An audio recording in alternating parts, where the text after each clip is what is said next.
So then we arrive at the 2020 season, and really, not much has changed. Sochi's still on the calendar, this still runs Renault, oh, and once again Mercedes have built a car 10 billion seconds faster than anyone else on the grid. But don't worry guys, I mean, at least we'll get a good fight between Lewis Hamilton and Valtteri Bottas, right? Right?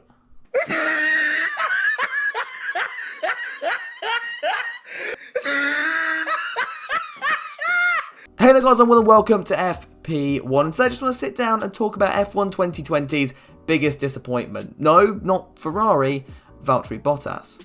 The Finn is now in his 4th season at Mercedes, and in that time has picked up 8 wins, which on the face of it doesn't look half bad, until you compare it to Lewis Hamilton's 36 victories in the same time frame. Now yeah, Lewis has been on another level since the departure of his biggest rival Nico Rosberg at the end of 2016. However, the fact that after 4 years, Bottas has still shown little to no signs of improvement is, well, concerning to say the least. So today then, let's break down Valtteri's 2020 season and see if we can pinpoint exactly what's gone wrong here. Before we do get into things, this video was the one that you guys voted for over on Twitter, so if you do want to get involved in these things in the future, do go and follow me over there. It's at FP1Will, and all links to that will be down in the description below. And again, growth has been absolutely surreal recently, so thank you so much for that. We've crossed 4,000 subscribers now, and we're on that push for the 5k subscriber goal I set myself for the end of the year. So if you do like what you see here, do consider clicking that big red button and yeah, checking out the rest of the channel. But with all those plugs out the way then, let's jump into answering how bad is Valtteri Bottas in 2020. Alright then, so before we can jump into Bottas' season performances so far, let's take a look at the 2020 season on a whole. Now, coming out of pre-season testing in Barcelona, not only did Mercedes look like they were the strongest team, they were the strongest by a massive margin.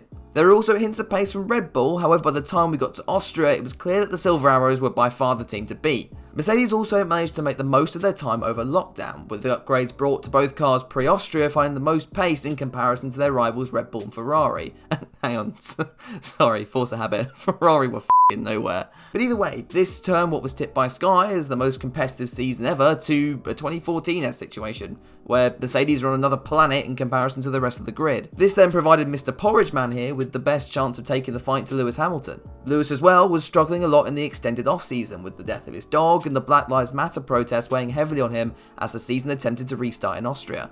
And we've seen in the past that Hamilton's Achilles heel could be his own head at times. You know, Nico Rosberg was always very good at getting into his teammate's head, resulting in him snatching the title off the Brit in 2016. So we get to round 1 in Austria then, and what does Bottas do? Well, actually he starts the season in the best possible way. Valtteri claimed pole on Saturday and followed that up with a convincing win on Sunday, while teammate Hamilton struggled to keep up and found himself dropped to 4th after receiving a penalty for crushing Alex Albon's podium dreams. Again. So Bottas' season couldn't have got off really to a better start, but sadly today, this has been his only win of the season so far in 2020. Moving on to round 2 then, and the wet qualifying for the Styrian Grand Prix evened out the field, making the fight for pole, at least for once, actually interesting. Bottas found himself 1.4 seconds slower than Hamilton starting 4th while Lewis sat on pole. But in fairness to him, the conditions were bloody awful, so, you know, you kind of got to get lucky to an extent to be on track at the right time when it's raining least. So, you know what, we'll let him off the hook for this one. In the race, while Lewis dominated to secure his first victory of the season, Valtteri fought back to 2nd by the flag, maintaining his championship lead heading into round 3 in Hungary. So after 2 races then, Bottas' performances have been pretty good, and Mercedes thought so too, entering contract talks with the Finn over extending his stay at the Silver Arrows into 2021. And this, for me, is really where the big problem arises. In the past, Bottas has performed generally well up until he gets his contract signed, after which he just kind of falls off the pace and doesn't show as much of that killer mentality that we're used to from him. Thing is, due to the delayed start of the season, Bottas' contract was sorted only 2 races into the campaign, and in fact I brought this up at the time when I covered this story and I was worried about Valtteri's commitment to the championship going forward. And 6 races after those contract talks started, Bottas has gone from having a 6-point lead in the championship to now sitting 47 points behind his teammate in the standings. And really, there's your proof, right there. Now, Bottas has had some misfortune this season, it must be said, most notably, well...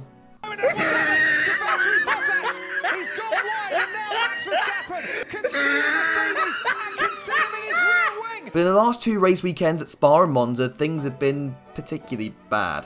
In Belgium, Hamilton beat Bottas in every session except FP1, eventually out-qualifying his Mercedes teammate by half a second in Q3.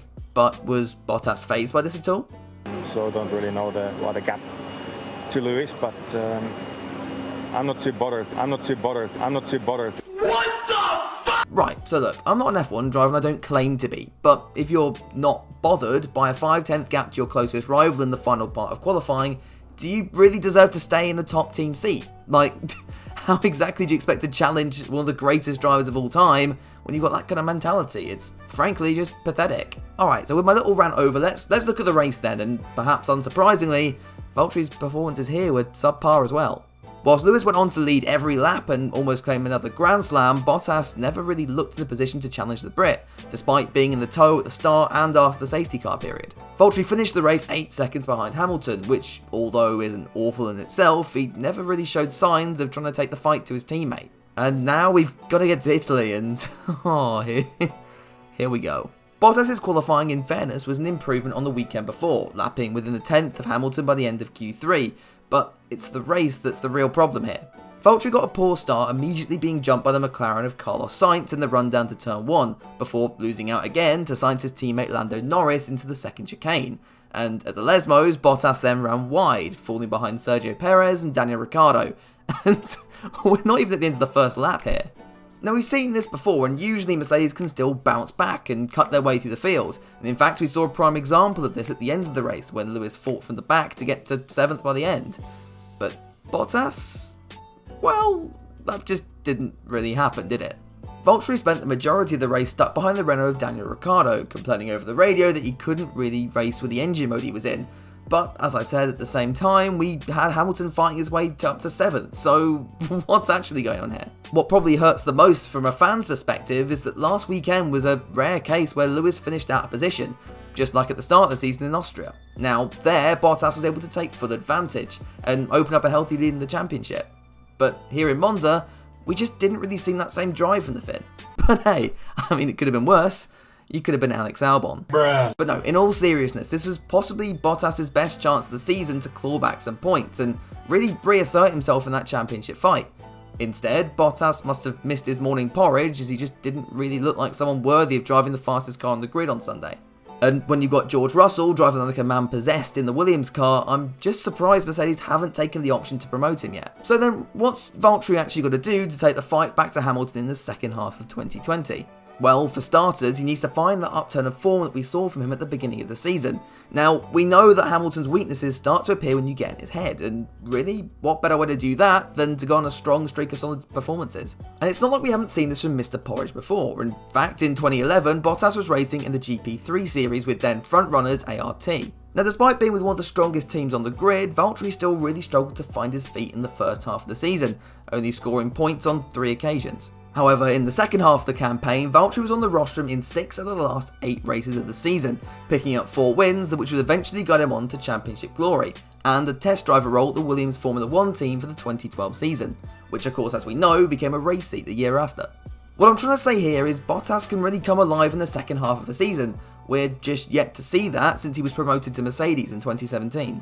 Now, I feel like this could be quite a divisive topic, so do let me know your thoughts on Bottas down in the comments below. Do you think he can turn his season around, or has he possibly lost his best chance at a World Drivers' Championship, given Mercedes are really a class above everyone else this year? If you did enjoy the video though, do consider liking, subscribing and sharing it around as well. As I said at the beginning, the recent support has been just incredible, so thank you so much. I've honestly got more than I ever expected out of this channel, so I'm so glad that you're still enjoying the content just as much as I love making it.